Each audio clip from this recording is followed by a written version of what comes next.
Hi guys, this is Alaya Jen and welcome back to my YouTube channel. So may isa akong subscriber and tinanong niya kung kapag ba nag 1 month notice daw siya, pag-iinitan ba daw siya ng amo niya. Ganun kasi natatakot siya mag 1 month notice kasi nga andun yung isang buwan mo pa silang makakasama ng amo mo and sa isang buwan na yun, hindi mo alam kung ano yung mangyayari. Kaya kahit ako din, natatakot ako. Feeling ko kapag nag 1 month notice ako, andun yung kalbaryo ata mararanasan ko dito. Magbabago yung ugali lahat-lahat. So, ang sagot ko is yes, magbabago talaga sila. Ang pahihirapan kanila. Marami akong mga naging kaibigan na pinahirapan nga sila. Pero mabilis lang yung 1 month guys. Pero yun nga, mag-ingat kayo kasi yung ibang amo hindi matanggap na ganyan kasi nga gumastos sila ng pera para makapunta lang dito yung katulong.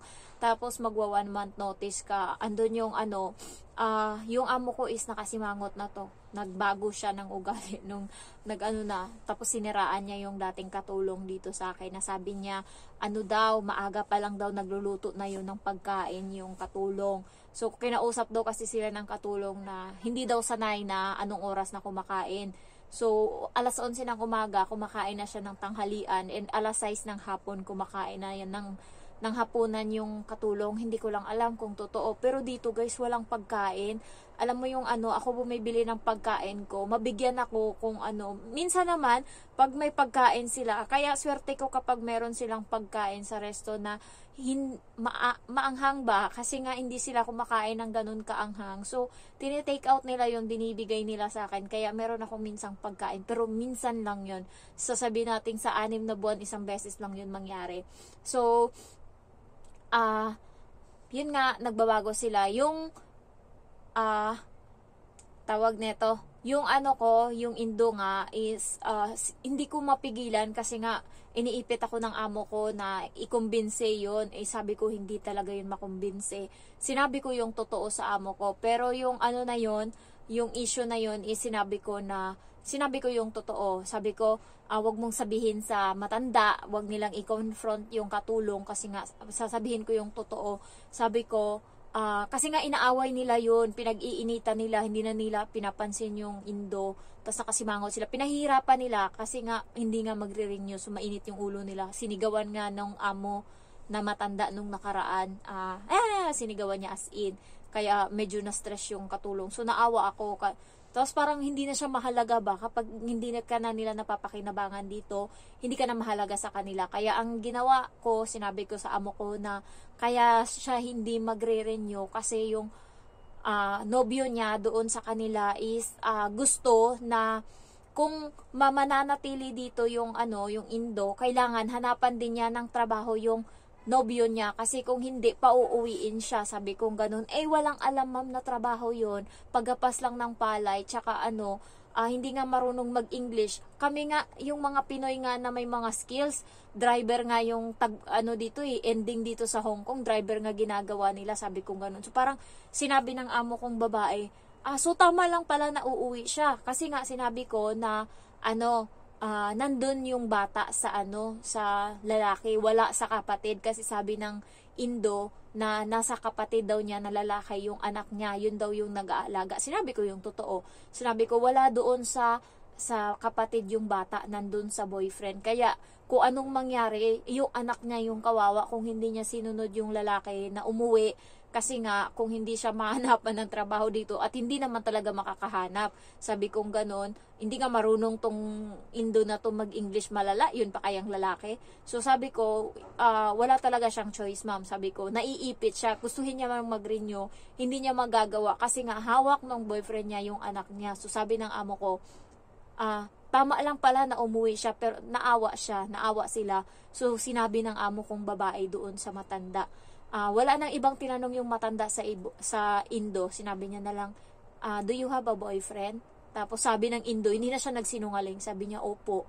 Doon na, tumahimik na yung matanda. Tapos ngayon, okay na yung treat nila sa katulong. Kasi 4 months pa Kung hindi ko ginawa yun, hanggang ngayon pinag-iinitan nila yun. At least ngayon, naiintindihan na ng matanda na gustuhin man ng babae na mag-renew. Kasi nga, tataasan nila yung sahod nun. Yung bagong pirma ngayon na kontrata, di ba, 4,900 mahigit, 4,980. So, magpa 5,000. Mag-additional sila ng 500. So, magiging 5,500 yung sahod niya. Basta mag-renew lang siya. So, naintindihan ngayon ng mga matatanda ng mag-asawa na kahit gustuhin man ng Indo na mag-renew, hindi na talaga pwede kasi nga yung anak niya yung ano doon. So, tinanong ko yung babae. Sabi ko, so ano, magre-renew ka? Tataasan yung sahod mo? Sabi ko, ganun sa kanya. Sabi niya, hindi na talaga. Sinabi ko, hindi talaga kahit nataasan. Gustuhin ko man, hindi na talaga. So, at least naintindihan. Kaya, pero guys, pag nag 1 month notice kayo, hindi yun maiintindihan. Kaya yung iba, takot talaga na ilagay sa 1 month notice nila na sabihin, hindi sapat yung pagkain ko, ganito kayo tumato sa akin, natutruma ako, sigaw kayo ng sigaw, hindi pwede. Kaya, nasa safe side lang always yung reason kung bakit hindi na mag-break ng contract or hindi na mag-renew. Kasi nga, pag-iinitan. Kaya kahit gusto mo mang sabihin yung totoo, ang masasabi mo na lang, may better opportunity sa Pinas, nakaranas ka ng homesick, anxiety, depression, kaya ka uuwi. Mga ganyan na lang yung anuhin mo, ilalagay mo. Pero sa totoo lang talaga, reason talaga is yung amo, ganyan. So, wala tayong magagawa. Kasi nga, yung 1 month pwede kang pag-initan. Kaya ako, iniisip ko dati pag nag-break ako, iniisip ko, ay, magpasa na lang ako agad-agad ng, nakalimutan ko na, on the spot na break contract. Pero hindi guys, sayang kasi yung 34,000 ngayon na sahod ko, kung thank you ko lang yan sa kanila, ibibigay ko sa kanila, kaya hindi. Kung ako magwa 1 month notice ako, hindi ko hayaan. Sayang yung 34, mauuwi mo yan sa Pinas. Kaya, tsagain nyo lang yung isang buwan lang naman eh. Tsaka sa isang buwan na yan, hindi pwedeng maging mabait ka dyan kung ilabas mo yung ugali mo kasi wala silang magagawa. Pwede mo silang i-provoke, mag-away kayo dyan sa loob ng 1 month, wala silang magagawa, pwedeng sila yung gumib up sa'yo, hindi ka paabutin ng 1 month, palalayasin ka na nila, mas okay yon, sila yung magbabayad sa'yo.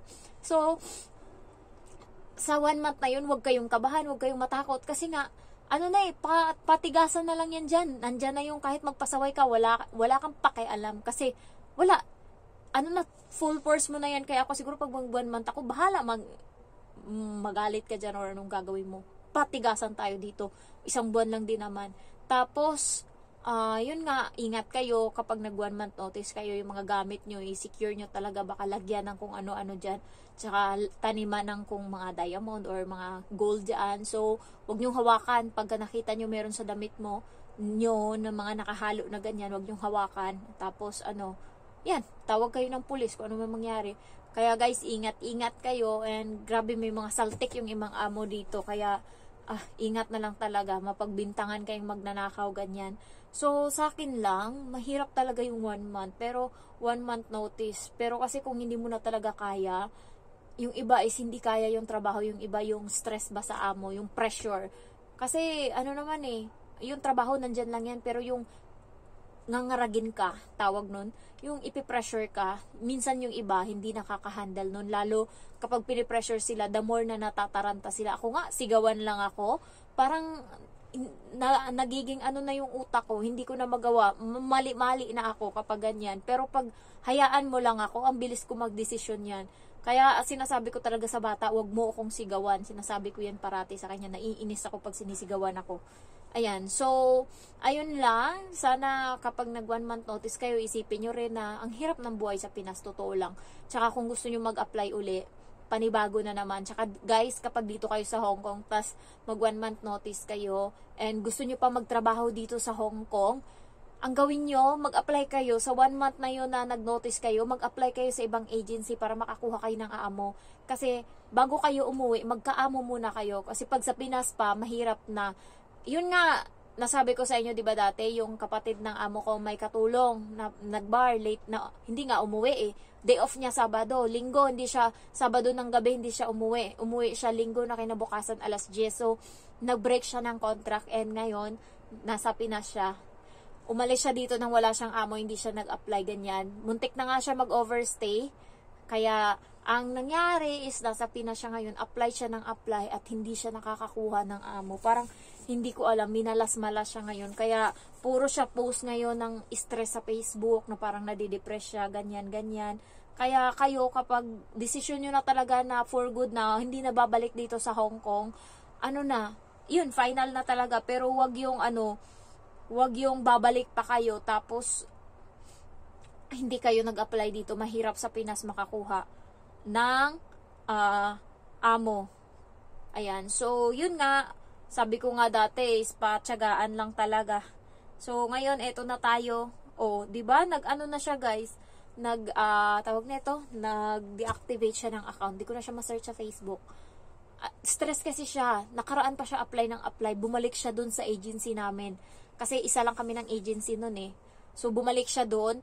And, ilang beses na siya nagpo-post, ganyan-ganyan. Tapos, wala ngayon. Di siya makahanap. Kasi nga, sayang.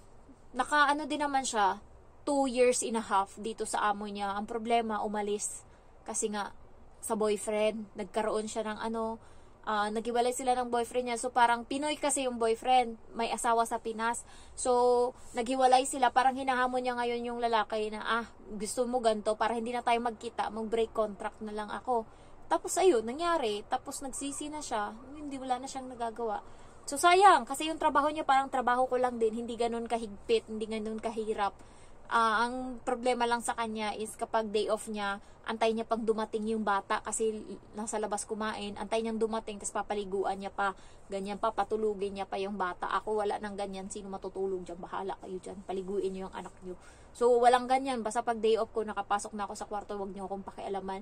Tsaka pag day off ko guys, labas lang ako sa umaga, gigising ako, mag-init lang ng tubig, lagay lang yung pitchel dyan, tastasan nila pareho, tapos wala na. Punta na ako sa CR, mag-toothbrush, tapos balik ako dito sa kwarto, mahiga, matulog hanggang alas 12 ng tanghali. Tapos lalabas na lang ako, kakain, mga 1:30. So ngayon, kakauwi ko lang alas 4. Kumain ako doon. Kumain pala ako sa KFC. And then, kumain ako doon half hour lang kasi nga, yung lalaki is, may katabi akong magjowa, Indian, tsaka Pinoy. Tapos may naiwan doon na soft drinks. Ininom nung lalaki. So, wala siya masyadong nakuhang inumin doon sa babae. Tinapon niya, nagalit siya, tinapon niya. Tapos, tinanggal ko yung sa akin. Sabi ko, gusto mo? Ito na lang. Hindi ko alam ano sinasabi niya pagkatapos. Basta kinuha niya naman yun. Kaso yung drinks ko na Sprite or 7-Up ba yun, dinagdagan, binuhusan niya ng tubig. So, ang lasa nun is matabang na ata. Hindi ko lang alam. Pero malaki kasi yung in-order ko na drink. So, wala pa yun sa kalahati. Tapos naman ako kumain. So, binigay ko sa kanya. And then, ayun, umalis na ako doon. And nag-ikot-ikot ako. Naggala-gala na naman ako. Nag-ukay-ukay. So, eto na naman yung nakita ko doon. So, parati ko kayong na-update sa mga ukay-ukayan ko. Gloves, guys. Hindi ako nagtatrabaho, naglalaba, or naglilinis ng CR ng walang gloves. Kasi nga, yung kamay ko is niyan, madali siyang masugatan, sobrang nipis ng balat. So, nag-gloves ako always. Alam niya ng amo ko, kahit nung bago ako dito, sinabi ko sa kanya kung pwede ba ako mag-gloves while naghuhugas ng plato. Puta talaga yung ugali ko dati. Napakasalbahe ko talaga nung bago ako dito, parang hindi ako katulong. So, sabi niya sa akin, okay lang naman mag-gloves ka, sabi niya, hanggang sa pagsabon. Pero pagkatapos ng sabon, huwag ka na mag-gloves kasi nga, para malaman mo kung may sabon pang natira or wala. Pero ngayon nasanay na ako. Pero dati talaga, ang arte-arte ko talaga. Kaya siguro sinumbong ako siguro ng amo ko doon sa matanda. Napaka-arte ng katulong niya. Pero in fairness, renew niya pa ako ha. Ganto-ganto lang to, i-renew to. So, ito yung nakuha ko doon. Ito, short sa lalaki. 10 lang to. Sa pera natin, 70 Hong Kong dollar. 70 pesos. Ang brand niya is Uniqlo. Ayan, Uniqlo. So, short, para sa panlalaki. Dadalhin ko to pag uwi. Ang tagal ko pa umuwi, guys. Pero, ganito ako. So, dadalhin ko to pag uwi. Bibigay ko doon. And, meron akong jogging pants na nakuha. Winter ngayon, kailangan ko to. Ito, anong brand to? Hindi ko lang alam. Basta, siya, jogging pants. Ayan, pang winter. Ewan ko kung kasya sa akin kasi nga kailangan ko lang to siya sa winter kasi sobrang hindi na kinaya nung ko. Ito, manipis to na pantalon. Nabili ko lang din to 70 pesos. 70 pesos sa pera natin. Ito. So, manipis siya. Nanginginig yung ko. Nagsa-start na kasi yung winter dito sa Hong Kong. So, nakakanginig na siya ng laman, guys. Pero lumabas ako nakaganto lang. Ayan. So, ito, 10. So, sa pera natin, 70. And then, ito, short. Ayan. Dito yung zipper niya sa gilid, tapos may ganto-ganto siya dito sa harap. Binili ko siya kasi nga yung brand niya is 68. Ito yung popular na brand dito sa Hong Kong, sa mga pambabae. Mayroon silang pantulog, meron silang mga bra. Ayan, mga bra panty, ganyan.